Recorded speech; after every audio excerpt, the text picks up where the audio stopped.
नमस्कार, आपके साथ मैं हूं सुखवीर। आप देख रहे हैं आपका अपना चैनल भिवानी हालचाल। सबसे पहले एक नजर आज की न्यूज हेडलाइंस पर। तीज के त्योहार पर मंत्री कृष्ण बेदी ने महिलाओं को वितरित की कोथली।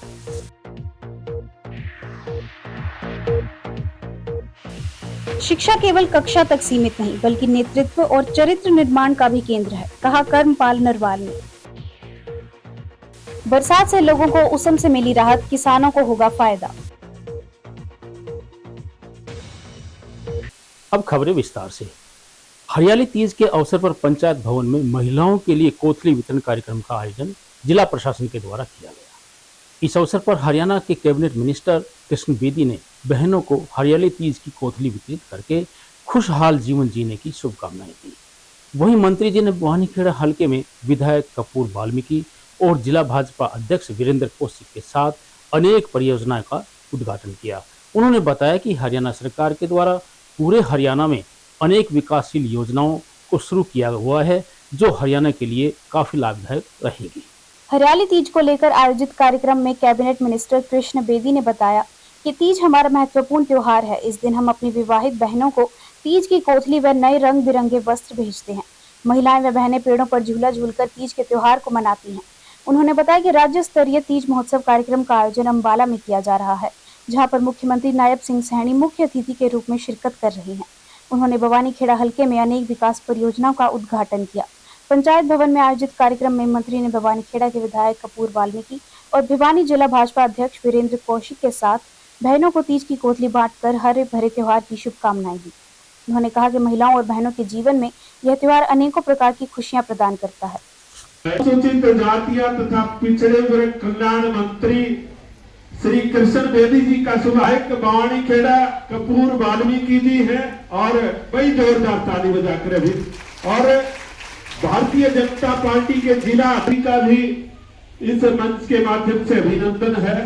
आदरणीय बहन है नगर पालिका के सुंदर अत्रु जी, उनका भी अभिनंदन है। और भी जो प्रेम और नारी शक्ति का उत्सव है, भाई जोरदार तालियां बजाएं। 69,000 रुपए लागत आई है महिलाओं के सांस्कृतिक कार्यक्रमों के लिए, सामाजिक कार्यक्रमों के लिए और मनोरंजन के लिए ये महिला सांस्कृतिक केंद्र बनाए गए हैं। जोरदार तालियां बजाती रहे। ये महिलाएं मेरी बहनों के लिए है, मेरी माताओं बहनों के लिए है।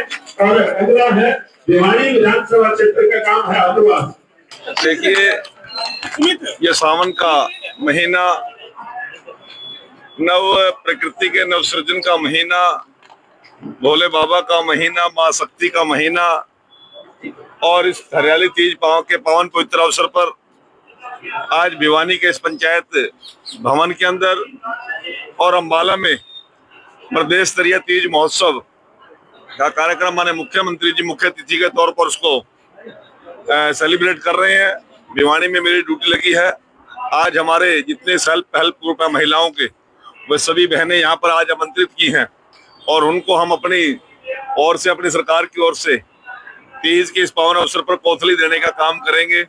मैं जिला प्रशासन के सभी अधिकारियों का, मेरे साथी विधायक आदरणीय भाई कपूर सिंह जी का, हमारे माननीय जिलाध्यक्ष भाई वीरेंद्र कौशिक जी का और प्रशासन के सभी अधिकारियों को आज के इस पावन पवित्र अवसर पर जहां बहुत बहुत ढेरों शुभकामनाएं देता हूं, वहां पत्रकार और छायाकार बंधुओं को भी जो इतनी देर से यहाँ पर इंतजार कर रहे हैं, इस प्रोग्राम को कवर कर रहे हैं और बहनों को अपना आशीर्वाद देने के लिए पहुंचे, आपको भी इस तीज के पावन पवित्र अवसर की बहुत बहुत बधाई।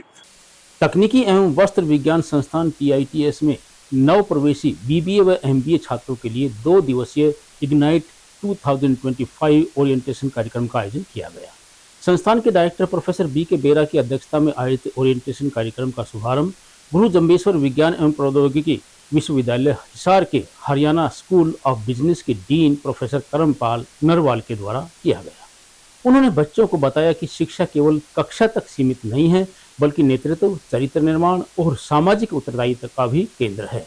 वहीं विभाग अध्यक्ष डॉक्टर मोनिका शर्मा ने BBA व MBA विभाग की उपलब्धियों और विभिन्न उद्योगों में विद्यार्थियों की सक्रियता प्रकाश डाला।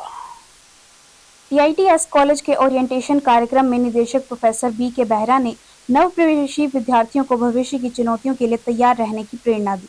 कार्यक्रम के मुख्य अतिथि professor Karmpal Narwal, dean Haryana school of business Hisar Guru Jambheshwar विज्ञान एवं प्रौद्योगिकी विश्वविद्यालय हिसार ने विद्यार्थियों को प्रबंधन क्षेत्र में नेतृत्व, नौते निर्माण और संस्थागत योगदान के उदाहरण प्रस्तुत किए। उन्होंने कहा कि शिक्षा केवल कक्षा तक सीमित नहीं है, बल्कि नेतृत्व, चरित्र निर्माण और सामाजिक उत्तरदायित्व का भी केंद्र है। चारुमणि ने विभागीय प्रस्तुति के माध्यम से नव प्रवेशों को विभाग की संरचना, कोर्स, गतिविधियां, शोध अवसरों और छात्रों की उपलब्धियों से अवगत करवाया। कार्यक्रम में फाइनल ईयर बीबीए और एमबीए छात्रों ने अपने अनुभव साझा किए। उन्होंने न केवल अपनी सफलता की कहानियां सुनाई, बल्कि आने वाली चुनौतियों, पाठ्यक्रम की जटिलताओं, समय प्रबंधन, इंटर्नशिप और प्लेसमेंट की भी झलक पेश की, जिससे नव प्रवेशों को आगे की राह में सहायता मिले। मेरा नाम डॉक्टर मोनिका शर्मा है। मैं head management studies TIT and Bhiwani से हूँ। हमारे यहाँ पे अभी ओरिएंटेशन प्रोग्राम का आयोजन किया जा रहा है। ये 2 दिवसीय प्रोग्राम है। तो इसमें हम बच्चों को अपने डिपार्टमेंट के बारे में बता रहे हैं कि हमारा इंस्टीट्यूट की लीगेसी कितनी पुरानी है और बच्चों को क्या क्या सब्जेक्ट्स पढ़ाए जाएंगे और क्या क्या हमारी सोसाइटीज़ हैं, उन सब चीज़ों के बारे में हम उनको इन्फॉर्मेशन दे रहे हैं। और इसके बाद फिर हम बच्चों को कॉलेज का विजिट भी करवाएंगे, जिससे उनको पता चलेगा कि फैकल्टी मेंबर्स के कैबिन्स कहाँ है, कौन कौन सी फैकल्टी मेंबर उनको पढ़ाएगी, ताकि उनको कभी भी फ्यूचर में कोई भी दिक्कत हो तो वो अपने टीचर से कंसल्ट कर सके। फिर हम 1 और 2 तारीख को बच्चों का टैलेंट सर्च करवाएंगे और स्टार्टअप सर्च करेंगे, जिससे कि हमारे बच्चों में एंटरप्रेन्योरशिप की भावना जागे। और हम ये उम्मीद करते हैं कि बच्चे सिर्फ एक नौकरी लेने वाले में ना बन के बच्चे नौकरी देने वाले भी बने। पिछले कुछ दिनों से चल रही उमस भरी गर्मी से बरसात के बाद भिवानी वासियों को राहत मिली है। उनका कहना है कि हल्की बरसात का फसलों को काफी फायदा होगा और किसी प्रकार का शहर में जल भराव भी नहीं होगा। वहीं इस तरह से हल्की बरसात होती रही तो फल सब्जियां भी खराब होने से बच जाएंगी। वहीं हल्की बारिश से बच्चों को भी राहत मिली है, क्योंकि बरसात के मौसम में उमस के कारण अस्थमा के मरीजों को सांस लेने में दिक्कत होती है। बरसात से लोगों की गर्मी से राहत मिली और मौसम भी सुहावना हो गया। भिवानी वासी श्री कमल सरदाना का कहना है कि धीरे धीरे पड़ रही बरसात से किसानों को काफी फायदा होगा और शहर में जल भराव की स्थिति भी पैदा नहीं होगी। अन्यथा आधे घंटे की बरसात में ही पूरा शहर जलमग्न हो जाता है और पैदल चलने वाले और वाहन चालकों को अत्यंत समस्या का सामना करना पड़ता है। बरसात के बाद पेड़ पौधों में भी काफी ताजगी नजर आई। एक महिला का कहना है कि इस बरसात से मौसम सुहावना हो गया और फल सब्जियों पर भी जो गर्मी की मार पड़ रही थी उनका बचाव हो जाएगा। 1 हफ्ते की बारिश के बाद आज हमें इस मौसम का नज़ारा देखने को मिल रहा है। ये राम की कृपा समझ लीजिए, इतना सुंदर और सुहाना मौसम आज आप भिवानी शहर में देख पा रहे हैं। मन अति प्रसन्न हो रहा है। ऐसा कर रहा है कि जैसे इस बार बारिश के अंदर हम मजा लें। आप देख सकते हैं कि कुछ दूरी पे मोर भी आपको नाचते हुए दिख सकेंगे। टीआईटी से लाइव में आपको नज़ारा दिखा पा रहा हूँ। तो मैं चाहूँगा कि भगवान ऐसी कृपा हमारे इस पे बरसाता रहे। कि किसानों के लिए भी अच्छा है कि रिमझिम बारिश हो रही है। तेज बारिश होगी तो किसानों के लिए नुकसानदायक हो सकती है। तो हम यहाँ पे प्रभु का धन्यवाद भी करना चाहेंगे कि उन्होंने ऐसा अब बहुत तेज बारिश हुई है। आज काफी टाइम बाद जो बारिश हुई है। अभी जो कुछ टाइम पहले बारिश हुई इसकी वजह से बहुत ज्यादा ह्यूमिडिटी हो गई थी और अब जो बारिश हुई है इससे थोड़ा सा एनवायरनमेंट जो बहुत कूल डाउन हुआ है। अब जो मौसम थोड़ा सा रिलैक्स कूल डाउन लग रहा है।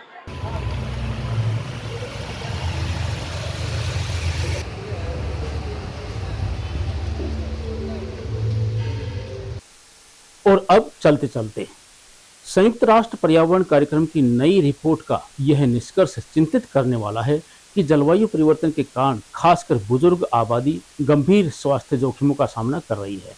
रिपोर्ट के मुताबिक उम्र बढ़ने के साथ साथ शरीर के अंदरूनी तापमान को नियंत्रित करने की क्षमता घटती जाती है, जिससे अत्यधिक गर्मी या ठंड के संपर्क में आने पर बुजुर्ग ज़्यादा बीमार पड़ते हैं। रिपोर्ट में भीषण गर्मी, बाढ़, पिघलते हिमनदों और जर्जर बुनियादी ढांचों जैसे तेजी से बढ़ते खतरों का विश्लेषण करते हुए कहा गया है कि ये जलवायु परिवर्तन के सबसे घातक प्रभावों में से है और कमजोर व संवेदनशील वर्गों पर अत्यधिक असर डालते हैं। बुजुर्ग लोग अक्सर पुरानी बीमारियों, चलने फिरने में कठिनाई या शारीरिक कमजोरी से जूझते हैं। वे भीषण गर्मी में जानलेवा खतरे का सामना करते हैं। ये खतरे तब और बढ़ जाते हैं जब ये बुजुर्ग प्रदूषित, भीड़ भाड़ वाले शहरों या समुद्र तटीय इलाकों और निम्न से मध्यम आय वाले देशों में रहते हैं। यह आंकड़ा तो चौंकाने वाला है ही कि 1990 के दशक में अब तक 65 या इससे अधिक उम्र के लोगों में भीषण गर्मी के कारण होने वाली मौतों के लगभग 85% की वृद्धि हुई है। रिपोर्ट आगाह करती है कि वैश्विक तापमान में अगर 2 डिग्री सेल्सियस की वृद्धि होती है तो 2050 तक बुजुर्गों की मौत 370% तक की वृद्धि हो सकती है। तथ्य यह है कि अनेक बुजुर्ग बेहतर स्वास्थ्य सुविधाओं, सामाजिक गतिविधियों तथा सार्वजनिक परिवहन सुविधाओं का लाभ लेने के लिए शहरों का रुख करते हैं। शहरों के विस्तार के साथ साथ बुजुर्गों की शहरी आबादी भी तेजी से बढ़ रही है। इस कारण शहरों को सभी उम्र के लोगों के लिए अनुकूल और प्रदूषण मुक्त बनाने की मांग की गई है, जहां हरित क्षेत्रों की पर्याप्त मौजूदगी हो। यह रिपोर्ट ऐसे समय में आई है जब एशिया, यूरोप और अमेरिका असहनीय गर्मी और भीषण वर्षा से जूझ रहे हैं। और अंत में फिर से एक नजर आज की न्यूज हेडलाइंस। तीज के त्योहार पर मंत्री कृष्ण बेदी ने महिलाओं को वितरित की कोठी।